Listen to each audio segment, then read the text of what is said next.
Good afternoon, everybody. Welcome to today's webinar. We'll give it just a minute to let people join in here and then we'll get started.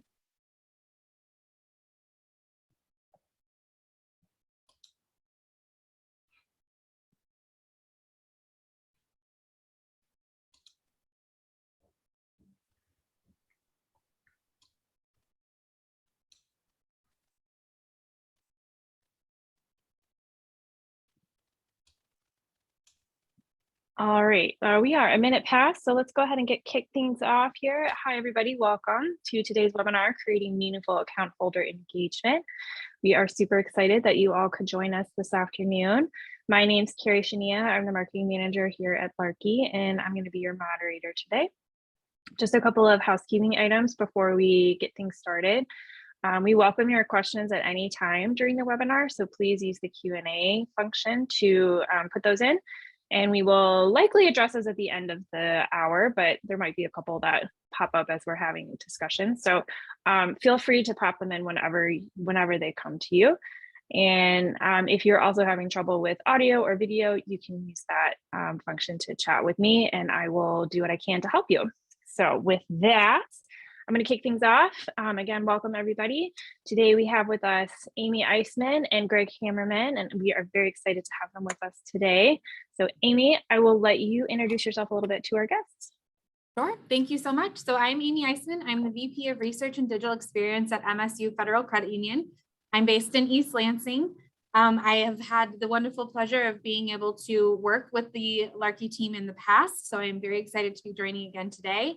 And my main role at the credit union is to oversee our digital experiences and our internal research. So that is anything that touches one of our digital channels, from our website through to our mobile app and even our digital experiences in the branches. And then we're very much engaged in listening to our members and understanding how to improve their experiences on a daily basis through our research. So I'm excited to be able to share some of those insights today and offer up anything I have in terms of questions and answers. So I will toss it over to Greg and we'll go from there. Thanks, Amy. I'm Greg Hammerman. I'm CEO and founder of Larky. And I live down the street from Amy, well, a little more than down the street, but I live in Ann Arbor, Michigan. And for those of you on, there's sometimes a rivalry between things that happen in East Lansing and things that happen in Ann Arbor, but we are very excited to work with Amy and the whole team at MSU Federal Credit Union. And so there is no rivalry there. I was wearing a Michigan State t-shirt on one of the days that we started working together. So I'm not beyond that. I really appreciate you being here with us today, Amy. I appreciate people joining in. We're going to have fun and we're going to chat, and please, enter in questions, ask questions, and let's keep this more as conversational as you can for a webinar. So whatever things pop into mind of those of you who are on, feel free to type in questions and we'll chat about those too. But excited to share with you how we're thinking about member engagement, account holder engagement, and really the wisdom that MSU has around this and Amy has around this. So it'll be fun. Awesome. Thanks, Greg. All right, so let's go ahead, and we said this was going to be fun, so we're going to just kick things off with a quick poll here. The first one is, let's get this on the board here. Which topic do you struggle with the most to communicate to your account holders? Is it education or financial literacy? Is it trying to get feedback from your account holders? Is it new promotions, adoption of your product or services, community engagement, or just general awareness? Is Amy allowed to vote? Oh, it says at the bottom we can't vote. All right, sorry. Most panelists cannot vote. Yeah. I even was trying to decide which one to vote on. So you can vote verbally after we see what everybody else is saying. Yeah. You can put your vote in afterwards, and I'll vote verbally. In fairness, I love all of these as topics, so I'm excited to see what the outcome is, because all of these are probably challenges at some point or another in the process.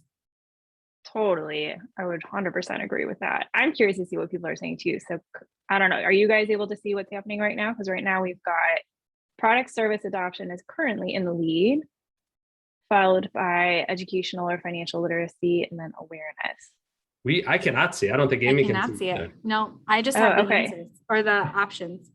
I feel like you just skewed the vote, like at elections when they say early results are in. Now everybody's. I'm just saying what the early poll results are showing. We've got about 60% participation, so I'll give it another like 10 seconds, and then we'll close that out. Can we take bets? Can we place bets? No. Well, now I know the answer. We'll do it on the next poll. Okay, yeah, I'll try not to spoil it next time. All right, I think we've got everybody's answer, so I will go ahead and end this and we'll see. Actually, I have a feeling if I close this, you guys won't be able to see it. So the winner right now is product/service adoption is 58%, followed by education/financial literacy, which was 33%.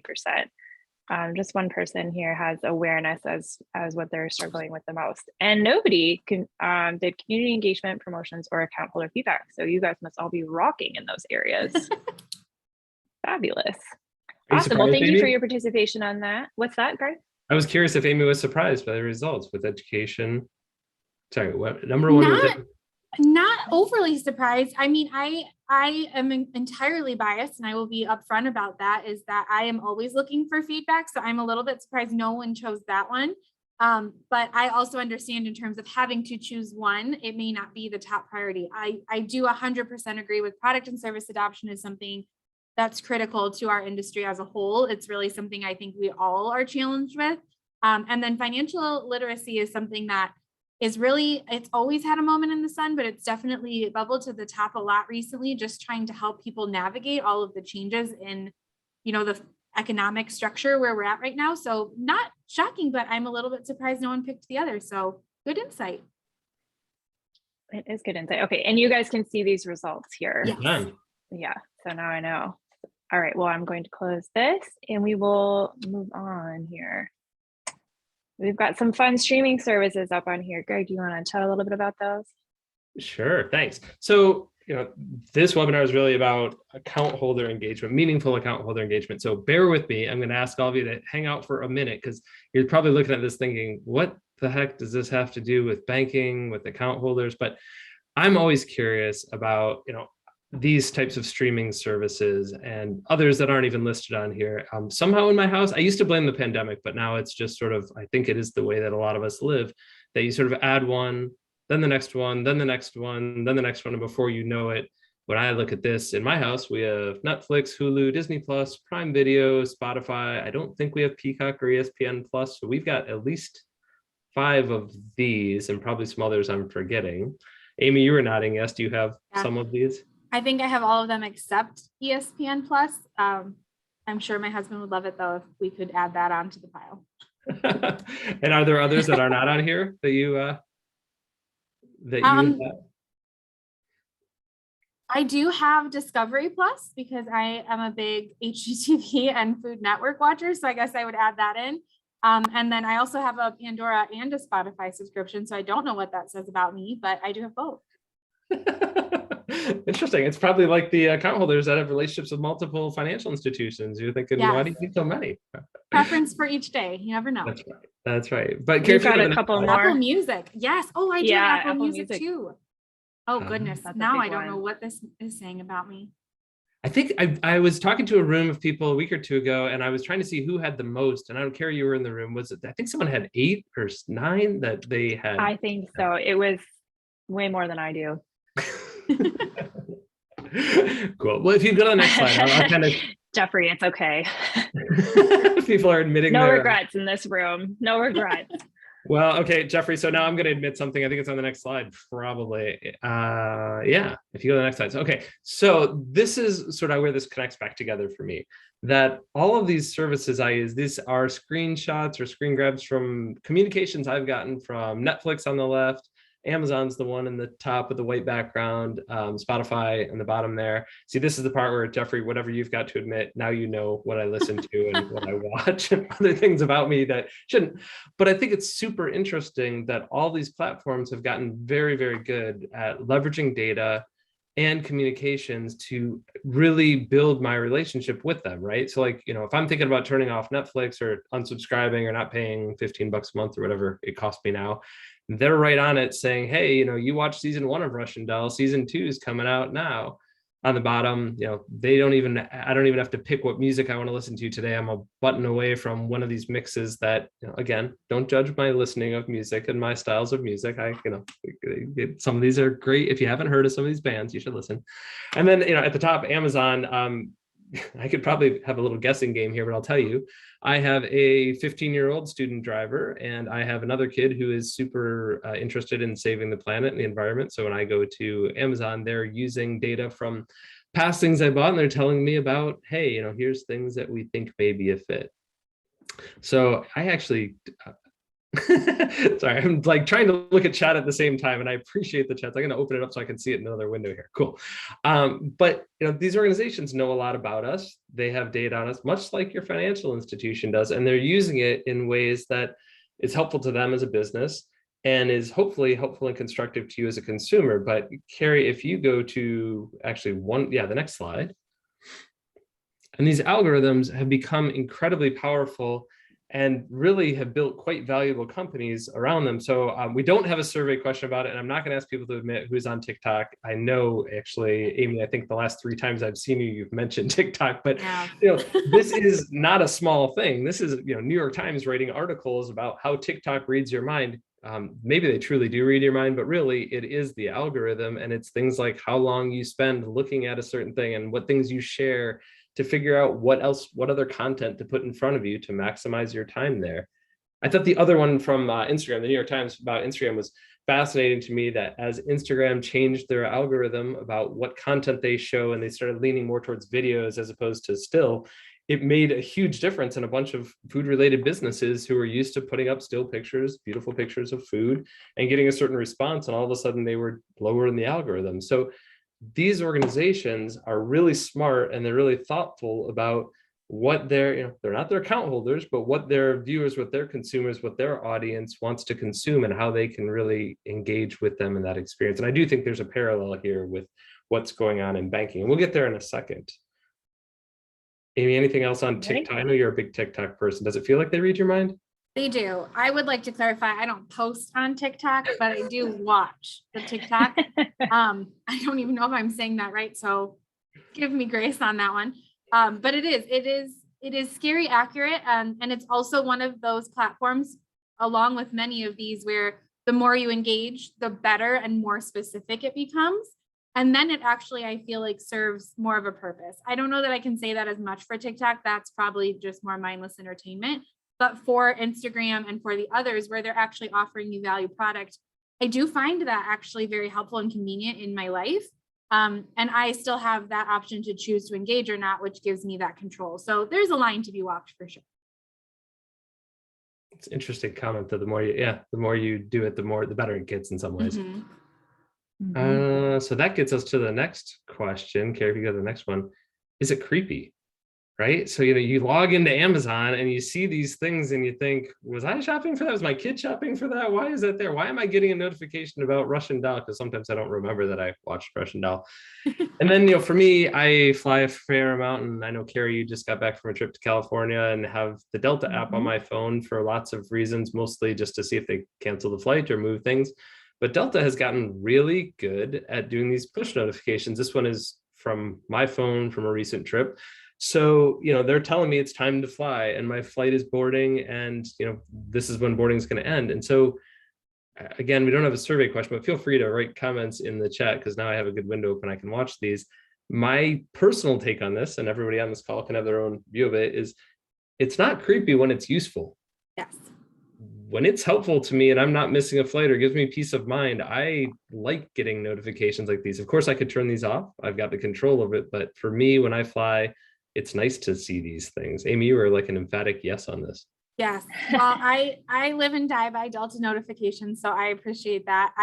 I do agree in the sense that when it is useful content to me, I am much more apt to engage with it, and then B, I then seek it out more regularly. So then I'm paying closer attention to when I receive the next one. So notifying me if my flight is delayed or letting me know if something has been canceled. Another great user experience out there are the reservation applications that will put the reservation on your calendar and then send you the reminder to confirm, or allow you to adjust the time by 20 minutes or so. That makes my life easier, and I don't then have to try and remember or manage from all of those different spaces. So I do agree, if it's useful and convenient and it's something I want to engage in, yes. And I don't even mind when it's just informing me of something or educating me on something.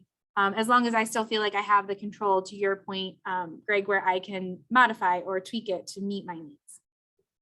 Cool. There's I would another. 100%. Go Oh, ahead. sorry. I was just going to chime in just with my own recent experience with Delta. I would 100% agree with that. Just I usually do not have notifications turned on my phone because I'm a cranky old lady who doesn't like to hear from anybody. But when it comes to figuring out where my bag is, which is like the all important part of my trip for me, making sure that my bag made it on the plane and made it off the plane, I actually turned on notifications specifically so that I could track that. And it was much relief. And for the record, Carrie is actually 87 years old when she said she did. I mean, pretty much, yeah.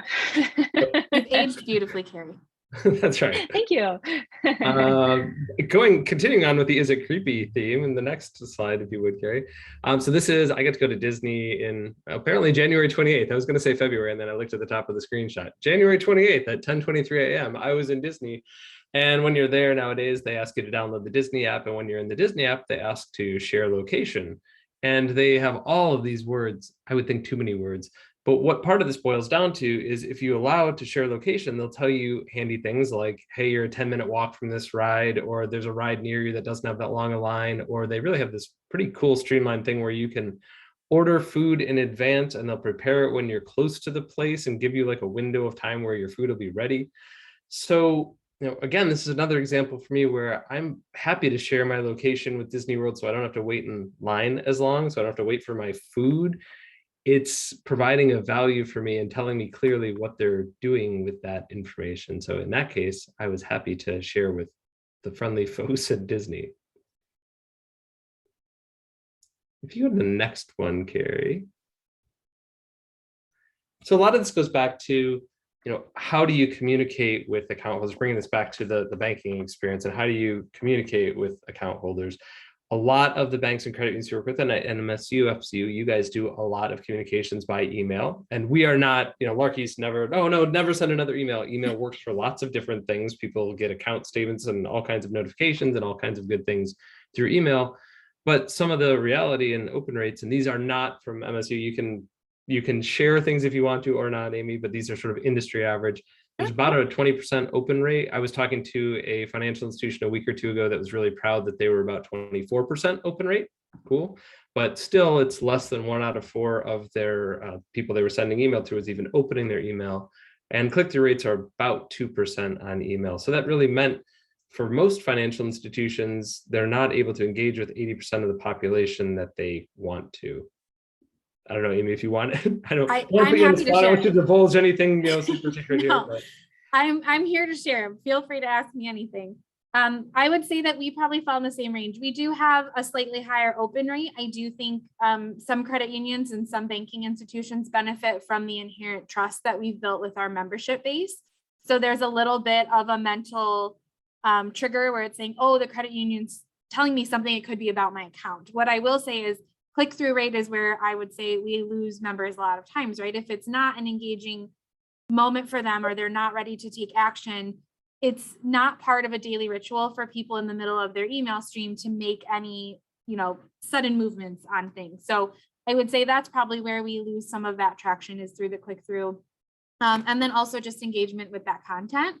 I also think, back when I started my career, there was you have to talk to a member 3 times before they'll activate things. And then it buffered to like 7. And now my true and honest belief is 15 times before a member remembers. That's my number. Please also know that that's not factual, but I wrote it down. I wrote it right 15. Here. So I remember when it was 3. I know that there was a move to 7. And my honest and true belief is that a member truly has to engage or see something 15 times to be able to action on it or remember it or relate to it at a later date. And I think email is just one part of that mix. And I think it's a part that people have very strict habits surrounding, and that makes it difficult to interrupt the stream that members are already moving through. So I relate to these data points for sure. I think it varies definitely on the content, but it's also just one piece of a puzzle. And I think that's where I find it most limiting.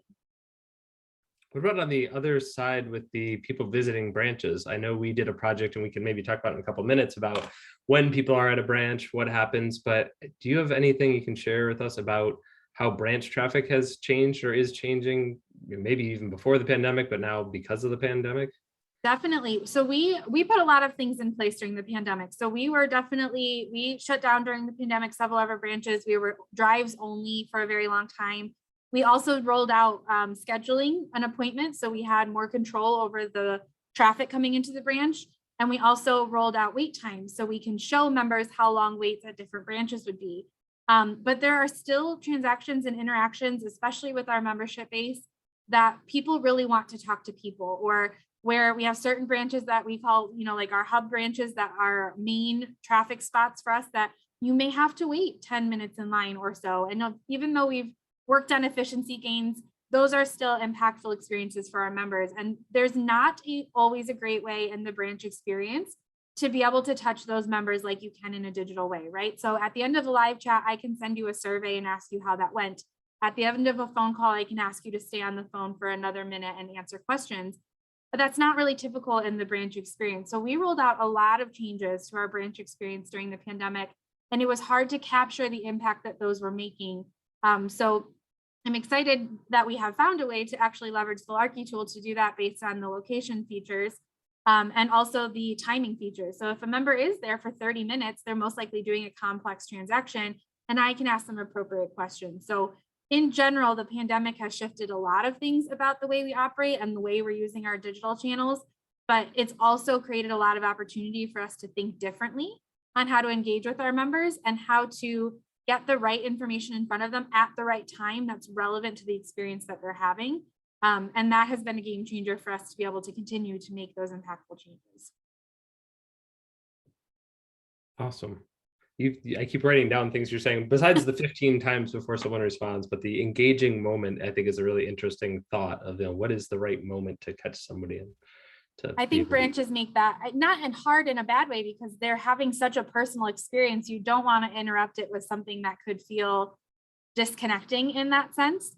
I have definitely posted, I oversee our feedback channel. So I love to hear from members on what's happening, but I have, QR codes and things like that available. They're just not actioned on very often. And so I'm trying to replicate that same meaningful experience that they're having one-on-one with our team, and creating an opportunity for them to continue to give us that feedback based on that experience. And so that is always the challenge, physical versus digital. Each of them come with their benefits and challenge, but finding that bridge has been really important. Makes sense. And I think actually the next slide talks, kind of fits into where we're going with this. I think two things here. One is just the response rates, and we talked about this a little bit on the last slide, but the idea of 20% average open rate and click rate of 2.3%. It's kind of hard to see, but the very dark bar on the very far left shows that, versus push notifications. And I think it's not just push notifications, to be honest. It's the idea of, I'm going to steal your wording here, the engaging moment, right? So somebody, like you said, somebody's in a branch for 30 minutes, or somebody just had a transaction happen where it is that moment. It's not just, hey, they happen to be checking email at 8 at night. It's something that's happening in their life and something relevant to it. And I think that's part of why push notifications are getting open rates so high. Yeah. The other part of that maybe it should be a separate slide actually, but hey, here we are. So we're going to have it on the side. This stat, by 2025, it's predicted that proactive outbound interactions will overtake reactive inbound interactions. This is from Gartner Group. I find this one fascinating. This idea that they're saying that not so far down the road, just 3 years from now, there'll be more communications that are really spurred by the financial institution saying, hey, how can we help? Instead of saying, oh, we're here. Oh, you had a question. You called the number. You went on the website. You opened a chat. But really reaching out to people. Then I think it really does, sort of double on that message of what's that engaging moment? Like when do those proactive outbound interactions really resonate with people, and when do they really have an impact and really help to build engagement? This stat does not surprise me, actually, because when I think about what our members are even asking for and what a lot of our digital experience design is moving towards, is trying to be helpful and supportive. And so I believe that comes in some outbound interactions. So for example, I want to tell you that your tax, notice is coming up, or I want to let you know that the branch near you is closed, because I don't want you to find that out the other way, right? I don't want you to drive to my branch and learn that it's closed because now you've had a negative interaction. What I want to do is catch you before we've, before that has happened, or I want to offer you a delightful experience rather than having you have to work for it. And I believe that membership and the general population is starting to expect some of that in experience design, right? I mean, you gave great examples, Netflix and Amazon and all of those that are anticipating your next need and making it easier for you to do. Whether you action on it or not is still in your control, but I'm putting it in front of you to at least consider. And I think that that comes in both informative, educational, and impactful, and then delightful, right? So I can tell my members when they're at the Culver's drive-through that if they use their MSUFCU card, they'll save 5% on that transaction. That's a very timely message that is not as beneficial for me to have on the homepage of my website, but it is beneficial for me to push to a member sitting in a Culver's parking lot. So I think there are opportunities to create those really engaging and wonderful experiences, as well as eliminate potentially painful ones if you can use it right. I think so. And now I noticed that most of the people on this webinar have now joined MSUFCU to try to get discounts on ice cream. But yeah, you are more than welcome. Our local loyalty plan is delightful. So feel free. Carrie, if you go to the next. So I think this is getting into what you were just starting to talk about. Like what do you do and how do you thrive in this new environment? You just shared a couple of good ideas, and I think maybe rather than ask you to chat about it in this slide, it's more of a setup for the ones that are coming, because the next one's a little bit more about your organization, a little bit about how you're using Larky. But I think also in the in your talking about this, if you could share things that maybe aren't totally dealing with the Larky platform, but other ways you're thinking about engagement would be helpful too. But I'll be quiet now and ask you to sort of talk about your organization a little bit. Sure. So MSUFCU was founded in 1937, so we've been around for quite a while. And just like many other credit unions, we are very much community focused. So we are at 330,000 members, 325,000 members, give or take. Right now, I think we're approaching the 330,000 mark. We've got 22 branches and we are at 6.9 billion in assets. So we're a pretty sizable organization. We also have some really wonderful member engagement, which makes my job really delightful to be able to work in, because we have really engaged members who are expecting a lot from what our organization does. And I love that because it challenges the way that we are trying to do banking on an everyday basis, how we're looking at the credit union movement, how we want to play in the fintech and industry spaces. There's just so much opportunity that's happening right now. And I find all of that really exciting. And being able to be part of this organization gives me the opportunity to explore what this could look like and how we can create those impactful experiences, but also how we can do that both internally and externally for our members and our employees, and find new ways to get communications out. So part of my job is communicating, part of my job is understanding and listening to our members, and part of my job is solving digital problems. And so all of that really gets into a neat little package of all the opportunities in the market right now. So it's been a really cool experience to be able to be part of this team. We are very innovative in our thinking. We really love to try and play. Actually, that is how I came to know the wonderful Larky team, is being able to do this exploration. So shout out to them for being one of those players that's really trying to support the industry and getting connections. So, small brag about you, Greg, but it's been wonderful. But like I said, and like you said, it's one piece of a bigger puzzle in creating that meaningful experience. But we have found the Larky tool very helpful, and it has spread a lot of inspiration into other areas and how we can be engaging with our membership. I think the next couple slides are talking a little bit more about how you have worked with us. We have, yeah. So I had shared a few data points that I was happy to share here. So, we had talked a lot about the email engagement rates and things like that. And I will say it is still a great channel for us. I have nothing to knock in our email space. We also have a lot of other tools that my digital team is able to leverage on a daily basis. So I am able to impact our website. We're able to add notifications into our mobile and online banking tools. I can add ad spaces in there. We have a My Offers section. So I do have a lot of tools that I can control and offer products to members. What I didn't have until my engagement with Larky was a way to do that at the right time, at the right spot, and really make that a meaningful and impactful experience. So I already gave an example of one that has really blossomed for us, which is our local loyalty program. So we actually had a program that we've had for quite a long time that wasn't getting the kudos it deserved. We partner with hundreds of local businesses and we offer discounts through them with use of our card or through membership. And through that, we've been able to help grow this program through Larky because I can now geo fence that spot and offer that offer to a member in the right time. So it's just changed the game and being able to give us another channel that's timely.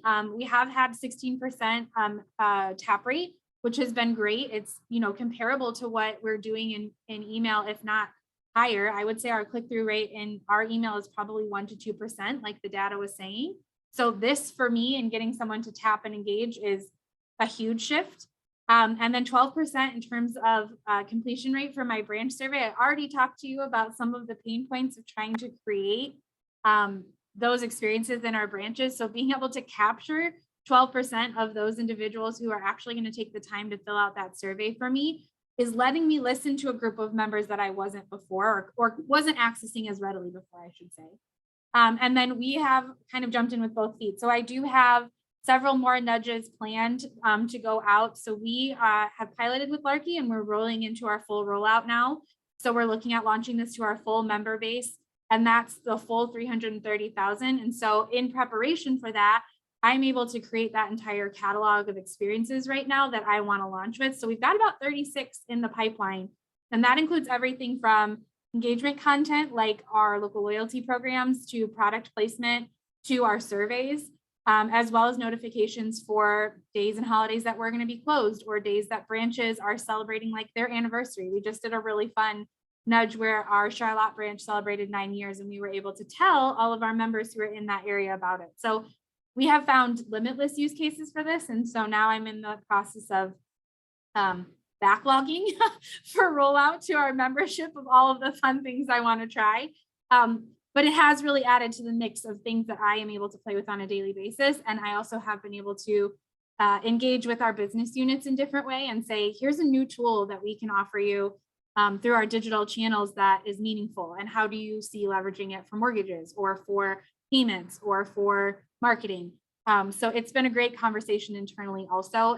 And that is truly a big part of what I do is try to create those internal communication opportunities too, to see how we can leverage our technology as a whole. Thanks, Amy. Before we go on, I wanted to mention something. I didn't see any questions about this, but I'm just going to pretend it was a question. When you talk about all the campaigns and 36 campaigns and all of these great use cases, one of the things we get asked a lot is like, how do you make sure you don't over message people? And so I want people who are on to understand that there is a message capping part of the way we do things to make sure, and it's settable by each financial institution. So what Amy decides is maybe different than what someone else on this call decides, but we sort of default recommend 1 nudge a day, maybe 3 a week, 10 a month kind of thing. There are also overrides for that. We had another credit union up here in Michigan that closed branches early for a snow day. And so they could say, send out this message to everybody. We don't care if they've already seen a bunch of messages this month. We don't want them to be out in their cars driving around because they think they need to come to a branch. So there's that piece too. And I will say that is something, I run our researching areas as well. So I have pretty strict rules for my team in terms of how many surveys we can send out a month, how many communications can be changed in our mobile app a month. And so this falls right into that rotation strategy for me of being able to see a big picture of communication and say, you can get up to 3 nudges a week. We have also used the override function for closures and things like that, which is great. But I also would say it has allowed the strategy to expand a little bit because we can continue to plan out, but I can be hyper specific. And there's not a lot of really great channels to do that in if I want to talk to a really specific audience. So the ability to pull lists and things like that, we would do an email, but to target someone locationally as quickly as this has allowed us to do has just been an expansion of that strategy. So I would say from a meaningful experience and impact standpoint, to have more tools in your toolbox that you can use in different ways just makes it a more dynamic experience for members because not everyone wants to receive information in the same way. And we have quite a diverse membership base. So the more opportunities I have to connect in any channel, I will happily take. And if this is another way that I can leverage and support a member, then I'm happy to do that. Cool. You reminded me when you talked about different ways people want to be communicated with. Amy's mentioned a few times location, being near Culver's and being told that discount. being in a branch for 30 minutes. I'll go back one. Don't give it away yet. Go back. But one of the things I wanted to share with this group, and we didn't have it in there, so before we get to the next stuff, we're, as a company, Larky is very concerned and very on top of privacy issues and privacy regulations. We have to, and we do ask anybody if they want to share a location. And for some of the financial institutions we work with, they've chosen not to actually implement that, just to do messaging based on other data, but not to have it based on location. I'll share with this group that we've found that when you do ask for location, what we're finding across all of our clients is about 62% of account holders say yes, they will share their location with their financial institution. I have my theory. I think there's a trusted relationship there, and it is clear in our wording. We're not selling off location data or sharing it with anybody else. It's just between the account holder and their financial institution, and then we can do value-added things like asking people how their experience was in a branch. If somebody says they don't want to share a location, that's fine. You can still message them about things like, all the branches, or the branch is closed at 2 o'clock. If you wanted everybody in the network basically to get that, you can do those things too. So there are those preferences. Sorry, Carrie, you want to go ahead to the next one? You seem very anxious. It's okay. I was just very excited to share the messaging that you had done, and now I can't seem to move it. There we go. Yeah, so I did offer to share some of the ones. So you'll see the one in action at the top there with our logo and everything is what members receive in their push notifications through our library right now. And then the ones that have the logo and app name are ones that are preset, hence my backlog of 36 that are ready to go. So you'll see these are just demonstration ones, but we have used this in a lot of different capacities. So we do have a cash back card, so I'm able to talk about that when we have members who are on campus. So they can get a general notification. I can also say, hey, while you're at Spartan Stadium, 2% cash back on all of your university purchases. We'll also be leveraging this during Welcome Week. So it's added a new dynamic to some of our campaigns that we have been doing for years and years and years and years, right? Like there are new incoming freshmen every August. And this has just added a new dynamic way for us to be able to reach out to those audiences to help them remember to use their card, or help them, navigate our mobile app as new members as they're onboarding. So we're excited to be able to try that out this year. We do get a lot of really good traction from our pilot base on just our seminars and events. We do a lot of educational content, and this has been a great avenue to not only notify members of how to participate, but to actually share that. And then you'll see here tax filing deadlines, all very exciting content, but super critical for successful financial wellness. And this is just a way to remind and engage members in different ways. So we already are pushing this in notifications in our app, it's on our website, but this is a new way that we can capture someone to make sure that they're aware of some of those. And then you'll see there on the upper left corner, my personal favorite, again, I told you I was biased, our survey launch, which has been really helpful to help understand that membership base, and being able to time the amount of time that members are spending at a branch has made that even more dynamic for me on the back end. So this is just a snapshot. And like I said, it's a piece of our bigger picture, but it's a whole new way for us to be able to leverage the opportunities with our members and help to meet them where they're at. And that has been a really cool opportunity for us. And I think it's been critical also that we have found such a great relationship with the organization. We are very innovation driven, but to Greg, your point earlier about security and making sure that we are finding the right partners to leverage these kinds of tools, the more that we start to explore in the space, that has become a critical part of decisioning on how to partner with individuals and organizations. Because when we start doing stuff like this, our main focus is the member, and we want to get it right. We want it to be valuable. We want it to be meaningful. And that comes with a peace of mind and security that we have inherently earned their trust in. And I would never want to sacrifice our members' trust. And so being able to have a company and an organization that we really believe in and that we support, and then being able to add it to the way that we engage with our memberships has been a great partnership. But I also think it's something that I would advise to anyone on this call is making sure that as you're navigating the fintech space in general and these opportunities, is that you find partners like Larky or others in the market that you trust and are putting the same energy and thought into security that you are, because that is a game changer in the way you can leverage things long term.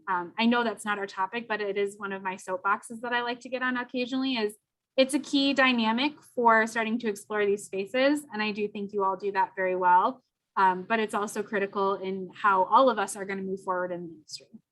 We can have a whole nother webinar about that next month's webinar. I'm going to keep that in want to hear mind me for talk next after time. this one. They'd be like, okay, Amy's done. We're out.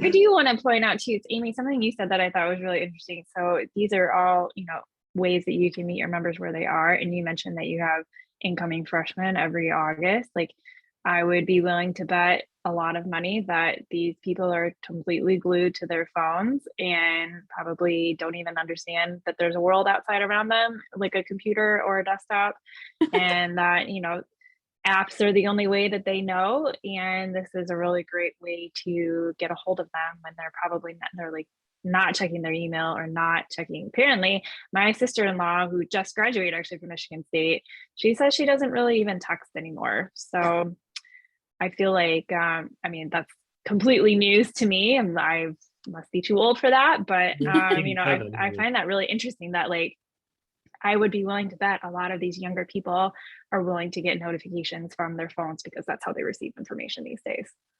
They definitely are. And I think actually, Carrie, to the point that you made earlier about, the applications that you would allow to send you notifications, I think that is a game changer in the way this is used, because the benefit of credit unions and financial institutions is that if you're doing well, you have built trust with your membership. And so being able to have a tool like this, to Greg's point and to Carrie's point, using it wisely, not over push notifying anybody, is important, but also you are more likely to allow me to share information to you because you have built a relationship with my institution. And I want to make sure that that's valuable to you. And so I don't think anyone on this call would take that lightly in the way that members are engaging with us. And so having a tool that you may turn on gives us an avenue to really inform and educate and empower you to make the right financial decisions, as well as expose you to opportunities within the credit union. So in my world, it's always a balance, right? It can't always be promotion all the time. There has to be value that you're gaining from other things like educational material or tax notifications or outage things, right? It's the relationship we've built with our members. It's not one-sided. So I want you to feel value in that, but I also want you to know that if you open a certificate, you can be moving your financial wellness journey forward. So it's a very, I keep saying relationship. I feel like I need new words. I will practice that for next time. But definitely being able to build those relationships in new ways and having this tool in the palm of their hand makes that super easy. So to both your point and Greg's point earlier, if you're going to have trust, you want to use it wisely and then make sure that it's impactful when you are engaging with them. Absolutely. Well, we have been chatting for a long time, so I feel like let's maybe wake the audience up a little bit. I'm going to do another poll here. We're just curious for your guys' thoughts on, we've talked a lot about communicating with your account holders. So we are curious, how do you primarily communicate with them? Is it through email like we talked about? Is it through texting? Is it phone call? Do you prefer to do it in person? Or do you find that you don't actually have the technology in place to really communicate the way that you want? Hopefully that is none of you, but for some of the smaller institutions, that may actually be a big deal. And in any case, we'll find out soon. And this is very true. There are, by the way, participation points. I noticed in the last poll that a fraction of the people on actually voted. So I don't know who, but I will say there's a prize at the end. There's something special at the end for those who are, if you vote, maybe you may win it. Who knows? Do I qualify for the prize, Greg? You've gotten prizes before. You don't qualify for prizes. I'm kidding. It's not my handmade Larky guy that I crafted. I love the handmade Larky. Oh, I'm not giving him away. Sorry. I always feel like I'm going to put him down too hard and shatter him into 1,000 pieces. All right, I think we've got everyone in here. I'm not seeing anything else, so I'm going to end this and share the results out with you guys. So email by far is the winner, followed by in person, and then phone call and text. So Probably not that surprising since email is a primary form of communication that we all use these days. And it's certainly very handy when it comes to, you know, here's your account bill or here's your eStatement or things like that. So I don't think that's too big a shocker to anyone here on this call, but oh, I'd like I to do shout like out the that two people who are texting. using the in-person. Good for you. I'm glad that that's still I being know. leveraged. I can appreciate that. Very cool. All right. Well, thank you guys for your participation there. Moving on. So I think here we're just, yeah, Greg, go ahead. no, sorry, go ahead, Carrie. No, I was literally going to introduce you and say, I think we're going to talk about how it's important to be proactive. Yeah. Greg, take it away. I do think we've been talking about this for much of the last 40 minutes or so, that idea and that stat from Gardner that wasn't surprising to you, Amy, that, proactively reaching out to people, as you say, in the engaging moment is really important. And that's why, we do what we do. And we're always working and thinking and partnering with innovative financial institutions to think about what are those engaging moments and what are the things that we can do to help make account holders' lives better. And I think that's part of the excitement of working with you, Amy, that you're always thinking about what are those products and services, what are the information pieces, how can you help with financial education? And I think that combined with what we're seeing in the open rates and the engagement, that it's really driving building relationships in a time that's really hard to do when people don't make as much of a physical presence as they used to in terms of going into branches, and they're a little bit more distracted by everything else going on in the world around them. So that is our sort of strong message to financial institutions, is you really need to be proactive and be at the front of this and not just be waiting for people to come to you with questions. I would agree with that. I think, it goes to, I have a philosophy on lifestyle banking, meaning it needs to fit into your lifestyle, or otherwise we are literally just holding your money. And so if we can do more for you and offer you insights, that is exactly what you're speaking on, Greg, is being proactive and coaching you through, or offering you at whatever level that you're at, the insights that are going to help drive you to that next level of success. So it's whether or not you're ready to make that big purchase, or you're saving for your home, or maybe you've had a catastrophic health event that we have to help navigate. There is always something that we can be doing to meet you in your lifestyle the way that you are engaging, just like every other app, right? That's what Delta is doing. They're meeting you where you're at. They're making it easier for you. And if we're not starting to figure out ways to do that and find meaningful connections in that, then we are just the place that you're storing your money. And I'm not willing to accept that as what we are. So I'm going to keep driving to be proactive and create those meaningful experiences and fit into people's lifestyle, because that's where we're at in the way that people like to engage. Awesome. I think we've talked a lot about this, so I'll just say, quickly, it is really an interesting technology, and it's a new time that, that quote from the founder of Slack about, notification is timely, personal, and actionable. It ties into exactly what you're saying, Amy, that it's not a broadcast that you send to 300,000 people. It is something that's very tailored. It's a very specific campaign based on data, where somebody is or something that's happening in their financial life that is quite powerful time for that engaging moment. If you go to the next, I'm going to go through 3 slides pretty quickly, and I want to make sure we have some time at the end if people have questions. Just a little bit, on Larky, when we work with most financial institutions, sometimes they say, this is awesome, this is super powerful. I'm not sure where we start with it. I just want people on with us to realize that part of when we work with any financial institution is we have client success folks that really walk you through and sort of give best practices and examples from other campaigns that have been successful. And we even have what we call our campaign gallery. So this really came from financial institutions saying, hey, we're trying to accomplish these things. And we have this challenge where we send out people a new debit card, and if they don't activate it within 30 days, they basically are never going to. Can you help us with new card activation? So, that is one that we say, okay, we can build a campaign around that. Here's a series of 5 or 6 messages that go out, maybe it's once a week or every 3 days, to people to try to nudge that behavior. Auto loan promotion, that's one that's fairly classic for us, but someone's at a car dealership for a certain amount of time and they get a notification about that. we're always building more campaigns. So whenever we work with the client, there's always new challenges they have, new things we're putting into the campaign gallery that others can benefit from. And we're always game to try to build out ones. It's really fun to work with financial institutions that have some new experience that they're trying to drive. And a lot of times it's very relevant and helpful to our whole audience base. So that's a fun one. And I think there's one more slide on this, and then we can get to more time to chat for a second. This is just an example of one of the campaigns. This was eStatement adoption. Again, the concept here is we have this in our system ready to go. If you said all these messages sound great, you can start sending now.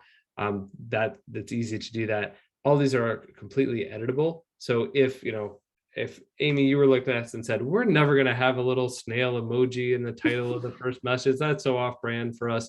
Cool, you can hit edit and take that out and change it. But what we've learned as a company is giving people a starting point is a lot easier than them having basically a blank piece of paper and saying, okay, create a campaign about eStatement. So we're always getting better at these things. We have people on staff that are helpful in saying, why do we use these things? Like we have the data now to say, when we use emoji, the tap through rates are actually higher. People like those cute little emoji. They love a snail. Who doesn't love a snail? They do those. They like the present one and the money one and the those things. Those are always. I believe that. So I think. Oh, and then there's one more piece that we should touch on before we kind of go to questions and stuff. Another big thing for us as a company, another thing that we're doing some really good work with MSU on is the analytics. We know how many notifications we sent. We know who they were sent to. We know who tapped on them. We can have the codings to make sure that when somebody taps on a notification and they go into a website or into the digital app, that they are tracked from there too. So you can see that, hey, this campaign yielded 5 new loan applications or whatever the numbers might be. And now we're starting to do some more work with Amy and team about feeding these into some business intelligence systems and thinking about, how can that data be helpful for your overall view of members. And so we haven't launched that yet, but we were appreciative of some of the introductions you've made with some of the partners you work with, and look forward to doing more of that with you. Yeah, data is going to make it is already powerful in and of itself, but data is driving a lot of the way that we're deciding to do things and painting a really clear picture for us on the directions and choices that we need to make. And I think this takes it to that next level, on top of being able to really see how some of those interactions can be impactful to the way that we want to run the organization. Awesome. Sure, if you go to the, I forgot there's one more poll, isn't there? To the next slide, yeah, to our last poll before we stop asking you for all your information. This one, also just a brief one. So on average, how often do you communicate with your account holders? So this is in terms of marketing only. So we understand, you might be communicating with them several times a day for their statements and other important information as well as marketing. We're curious to find out how often you communicate with them for promoting new loans or community events or things like that. I'm curious. I'm thinking about the community financial institution that I work with, and I was thinking, how often do they communicate with me about these things? And I'm not allowed to vote, so I'm not going to vote. But I know every time these pop up, I'm like, yeah, to put my answer. I could offer my own opinions on this too. I will say I'm always so curious. So if anyone in the chat wants to offer, is that dynamic of member communication and just communication in general, this is not industry specific to us, has changed so dramatically over the course of years. And like I said, right, 3, 7, 15, it's just such a different mix. Have you found any successful marriages between tools, for example, email and push or email and ads placed in your app that are really working for you? Because that strategy of just getting information out there gets harder and harder every day to break through the noise. So I'm all ears. Got it. Okay. Targeted ads. And okay. This one, yeah, feel free to keep writing though in the chat. That's a really interesting question. Thank you, Amy. Catherine. It's more curiosity than anything now that we're talking about it. Once per week. That seems about average. I would agree. Mine personally is maybe 2 to 3 times, or at least it feels that way. It's a little much for me. But yeah, I would definitely say at least once a week. Interesting. I think we have a couple minutes if there are questions. I think we're sort of at that point of today. I realized this was so much fun that almost an hour has passed. I didn't really think we are going to be full on. No, you guys have some really great conversation and some really good things to say. So I think we'll give people a chance to kind of put in their questions here. But Amy, one thing that I was kind of curious to ask you. So, I mean, you talk a lot about like your goals around member engagement and making sure that they're having that like satisfactory experience. Do you have like specific goals that you want to share? You know, are you trying to drive more in-branch activity? Are you trying to drive more online activity? I'm sure it's probably a mix of both. You're just trying to drive all the activity, but do you have specifics that you feel like sharing? Sure. Well, I can tell you that from an experiential standpoint, we're tracking customer effort scores, customer satisfaction scores, and our NPS scores. So we really do use those from a member feedback standpoint to gauge how our experiential growth is going.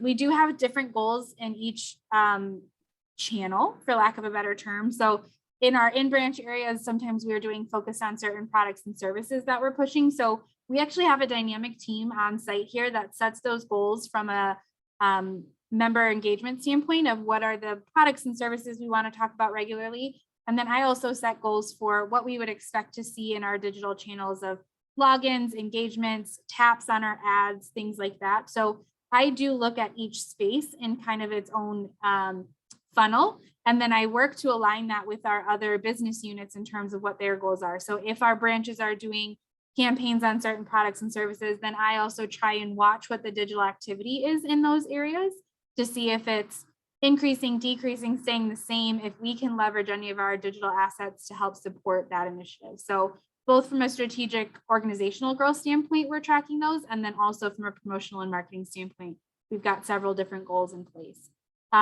I do think it's also just important to create foundational thresholds so that we know when things are changing. So my team has really been focused the last couple of years on creating what we're considering our standards, what are things we're always tracking, what are things that are unique to products and projects, so that when we're building on top of that, we can really see the difference in those change, and then we can pull out those golden nuggets of information. So the dynamics in the way that we manage that feedback and our tracking our data has really changed a lot over the last 2 years.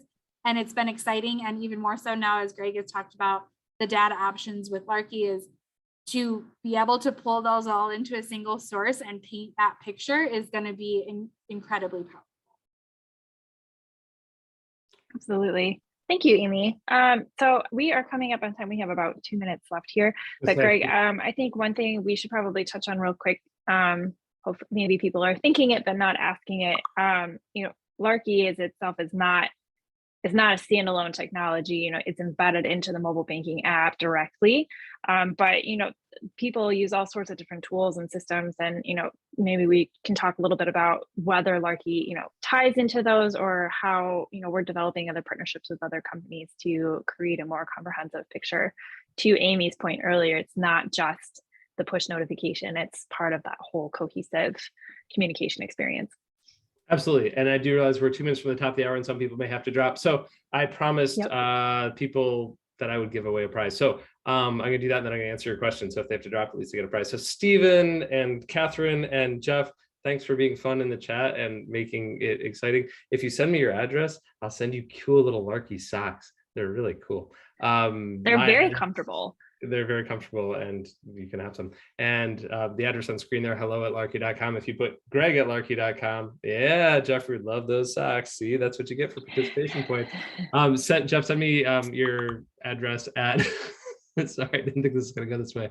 Greg@larky.com, and I will ship some out to you. So thanks for that. Carrie, the question about, you know, the unification of systems basically is kind of how I heard that. And I think there's sort of two different parts of that. With Michigan State University, you guys built your own technology for digital, for mobile. And so we integrated into the platform that you created. And so there's a little more flexibility that we can integrate and can work more closely with some of the things that you've built and done. Right now, Larky is integrated into, I think, 8 different digital platforms, folks like Access Softtech and Finastra and others like that. And we're having more and more interesting conversations with them about, besides being bundled into the digital banking suite, what other sources of data for segmentation, and what other places, what other source of data can we help integrate with, and what other ways can we flow data out to help them with business intelligence. And so it's a little bit case by case, depending on who the partner is and what the financial institution is looking for. But if there's folks on this call that want to chat more about that, we can talk about what we can do, what capabilities are. Our VP of product loves doing these types of things. It's almost more of a question of what do our partners want and how can we make that all happen. Very cool. All right. Well, we are right at the top of the hour, so I realize people probably have other things to do. So we will say farewell for now. And thank you, Greg, and thank you, Amy, for joining us today and sharing your insights. Those are very much appreciated and very helpful. And just for everyone's information, this call was recorded. So we will be sending out the recording and the slides to everyone. So if you care to refer back to it later, you can do so. So with that, I will say farewell, and hopefully we'll see you next time. Thank you. Thanks, everybody. Thank you Thanks, so Amy. much. Thanks all. Have a great day. Bye. Thanks. Bye.